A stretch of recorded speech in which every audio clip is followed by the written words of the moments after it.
Talk Louisiana, and we're joined by Steve Gilpin. He's the first insider to provide an account from Trump University. He was a principal instructor at Trump U, and that's the focus of the book, appropriately titled. And Steve Gilpin, Trump U, of course, was in the news a great deal during the presidential campaign of 2016. That news has subsided a bit, but it is not one of the high water marks for the President of the United States as a business person. What happened? I'm sorry? Are you there, Jim? Sorry. I am. Can you hear me? I can hear you, yes. Sorry about that. What happened with Trump U? Well, Trump University, actually, the settlement just came through on February 6, 2018. Trump University was shut down and had several lawsuits. The state of New York and the state of California, class action lawsuits, they merged together to sue Trump University, the owners of Trump University, Donald Trump, our president, for fraud. The book is Trump U, the inside story of Trump University. Stephen Gilpin, how was your experience there?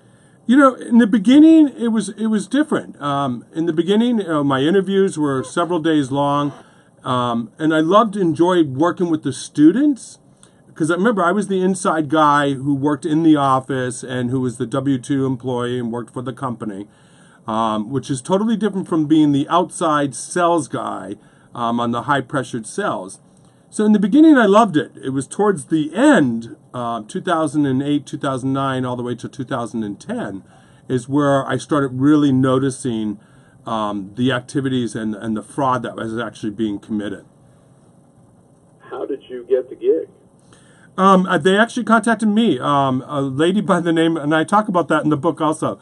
Her name was Sandra. She had a London British accent, and she had contacted me in Orlando, Florida. I had had a 15,000 square foot, 3,000 employee real estate and mortgage brokerage business. That's what I did. I was licensed and credentialed. And she had contacted me to interview for Trump University. Well, at the time, she didn't even say Trump University, to actually interview for one of Donald Trump's company. And then I actually came up here to New York and interviewed for several days, and they offered me the job, which is actually kind of funny. In the book, I write about it as if, you know, the day they offered me the job, it was, you know, like being slapped in the face with a dead fish. How long were you there? I was there from 2008 and all the way until the company closed, they say, in 2010, but I actually was there all the way through 2011-12. And did anything about it give you pause right from the start? In the beginning, it didn't, because you know, Ron Stackenberg, Gary Eldred, Professor Gary Eldred, these were credentialed people that were professors, real legit speakers, and real estate educators in real estate business. So these actually were my mentors. And right when I started, I was working and substituting for those mentors. And then they left the company, and then I basically took over their spot in the company. So in the beginning, I didn't. It wasn't until 2000, I write about it in the book, when I was on the hotline phone call where students would call in and ask real estate questions that bought these high-pressured sales packages of $35,000 or more in some cases. They bought these packages, and they would call and they say, I'm in Arizona or I'm in Texas and I'm trying to do this transaction. And I'd be like, you can't do that transaction in those states.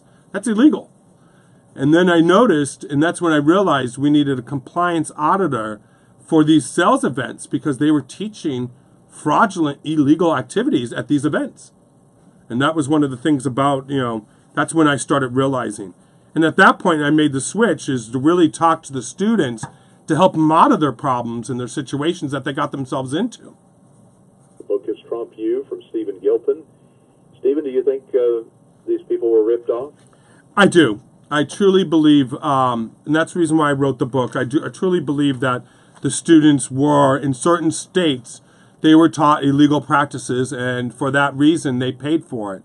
And that the real estate laws, you know, in those states, they were taught illegal practices. Yes, I think they were ripped off. How does something like this happen? Here's a man who's been involved in many successful endeavors, also some unsuccessful ones. We know about the bankruptcies, but this was one he touted with great vigor and confidence. How did it go awry so dramatically? It went awry. One of the things I talk about in the book is the business plan. They changed the business plan. Michael Sexton, the 4% owner, controlled the 90-some% owner, which was Donald Trump. They actually changed the business plan because they wanted to bring in high volume, pressured sales, and they wanted to, instead of having one or two people buying into their things, they wanted millions of people and millions of dollars. So they turned into these high pressured salespeople that were cons to begin with in some cases, and they hired them to bring in the millions and millions of dollars, which a lot of people don't realize. It was approximately about $50 million. Did the president, then private citizen Trump, know about any of this? He really, in the beginning, I used to say that he didn't know, but then I referred back, and I talk about it in the book, about he had quarterly meetings with the other owners, the 4% owners of the company. He met with them quarterly. He must have known what was going on, but in his subpoenas and his depositions, the whole thing is, I don't recall. He didn't recall any of those transactions or any of the people, etc. But he collected the money, though, that's for sure. Well, he ended up paying out a lot of money, but did he net more than he paid out? Absolutely. He paid out $25 million, which, by the way, that Trump organization and all, that now that they have that $25 million, that's going to be a loss on his income tax this year. Again. An income tax return we'll never see, of course, but this was a black eye for him because he did put a lot of his personal stock in this university, and this one, unlike Trump Steaks and Trump Vodka, got a lot of momentum as far as national publicity. How much of it? How much of a black eye was it for the? He's all through the settlement, all through his campaign, he always said he was going to not settle on it. He was going to fight the battle of it, which I don't think he would have won. Because there was so many do not recalls on it, but and there's depositions. One of the things, though, is he always said during the time period that he would always open up and own an education company teaching the Donald Trump way, which he hasn't done. Maybe when he becomes out of presidency, he may consider redoing it, but it hasn't reopened at all, and it's not going to reopen, to my knowledge, from what I'm being told. But yeah, I think it was a huge black eye because he did own the company. Now, if there were an Obama U or a Bush U and it had the kind of issues that Trump U has had, I suspect this would be a major story for months and months and months. But with this president, there seems to be a new scandal, if you will, every month. So why did this story not get the attention that some believe it should have? A lot of the lawsuits, it was all hush-hush. Like, I couldn't talk about this until the settlement was reached. That's the reason why I wrote the book.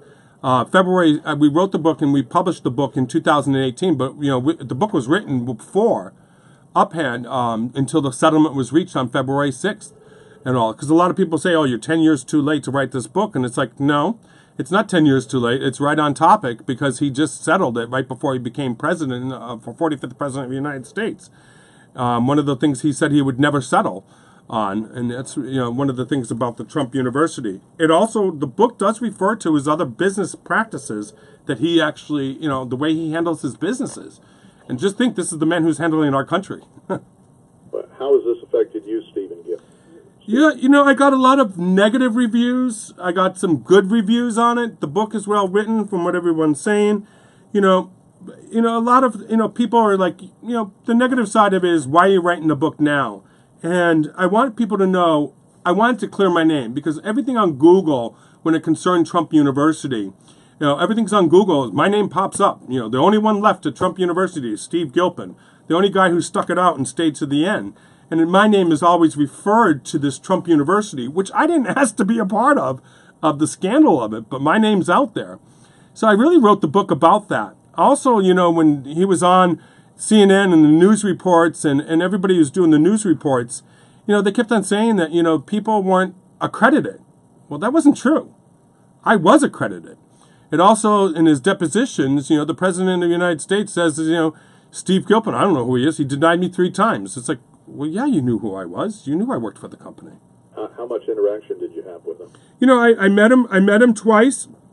That's the only time I met him is twice. He overheard our conversations, which I tell stories about in my book, in the Trump University, The Inside Story.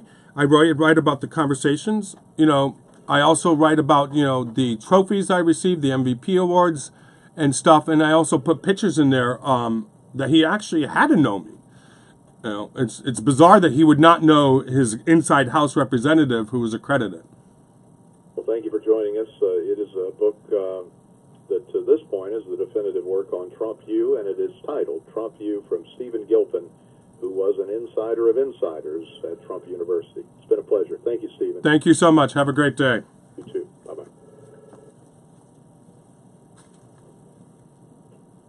Thanks, Steve. Thanks a lot, Jim. Great job. Great job. All right, thanks.